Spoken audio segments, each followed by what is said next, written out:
উচ্চ মাধ্যমিক চতুর্থ সেমিস্টারে তোমাদের মোট 4টি ইউনিট পড়তে হবে।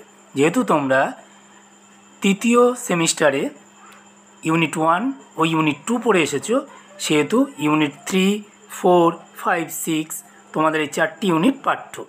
এবার প্রত্যেকটি ইউনিটে চ্যাপ্টার বা অধ্যায় অনুযায়ী ভাগ করা আছে। আজকের ভিডিওতে তোমরা দেখতে পাবা যে 4টি ইউনিট থেকে তোমাদের মোট কতগুলি এবং কি কি অধ্যায় বা চ্যাপ্টার পড়তে হবে। ইউনিট 3-র বিদ্রোহ ও ব্রিটিশ রাজ, এখান থেকে চ্যাপ্টার একটাই 1857 মহাবিদ্রোহ। ইউনিট 4 থেকে প্রথম চ্যাপ্টার আলিগড় আন্দোলন, মুসলিম লীগ ও হিন্দু মহাসভার উন্মেষ।